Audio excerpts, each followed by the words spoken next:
o primeiro princípio é qual é o nível que a taxa básica de juros tem que ter para que haja estímulo para os investidores financiar o Estado. Perceberam? Esse financiamento do Estado é balizado por essa taxa de juros. Então vamos pensar, se eu tenho dinheiro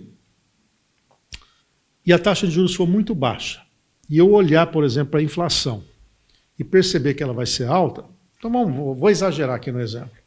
A inflação projetada é de 6%, e o governo coloca uma taxa básica de juros em 3%.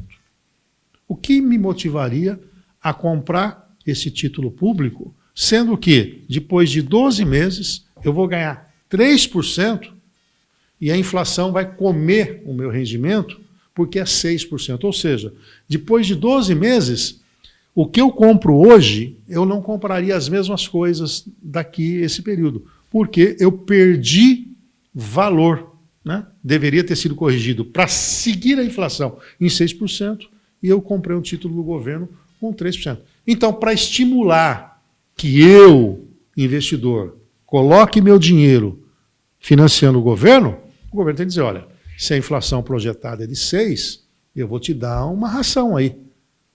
Que tal 9, 10, 11, 12? Perceberam?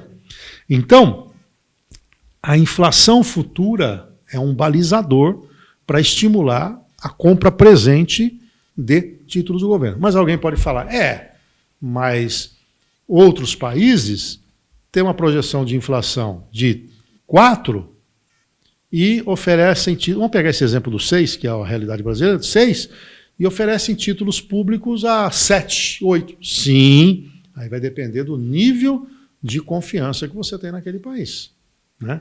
Outra questão importante também, a moeda. Olha, eu estou nos Estados Unidos, minha moeda é o dólar. Estou na Alemanha, eu uso o euro, por exemplo.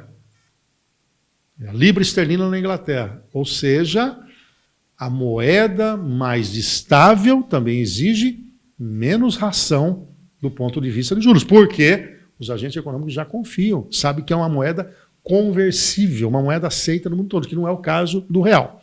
E no caso brasileiro nós temos outro problema, que é vamos chamar de imperfeições do mercado. Então, além de você ter no núcleo da inflação preços administrados, que segue uma lógica de indexação, de termos alguns preços que seguem cotação internacional em dólar, que não é a nossa moeda. Além disso, nós temos também uma estrutura de mercado imperfeita, ou seja, boa parte dos preços da nossa economia é formada a partir de um oligopólio. O que é oligopólio? Poucos ofertantes no mercado, quando não um monopólio. Então, quando eu tenho, por exemplo, uma indústria da construção civil concentrada na mão de 3, 4 grupos, quando eu tenho uma telefonia celular que são 4 ou 5 grupos, quando eu tenho insumos para transporte na mão de 3, 4 grupos, e assim por diante, o que acontece? Os preços não são formados tão livremente pelo jogo de oferta e procura.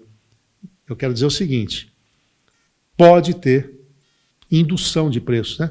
Você já deve ter ouvido falar do tais dos cartéis, que são ilegais no Brasil, mas o que impede de grupos econômicos, de uma maneira sigilosa, combinarem preços no mercado. Percebe?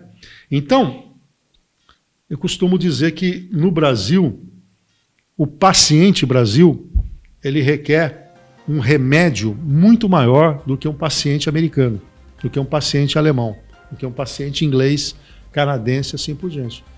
E além disso tudo, nós temos no Brasil também a tal da correção monetária que eu falei desses preços indexados, que trouxe uma memória inflacionária muito grande e que estabelece uma inércia na nossa inflação.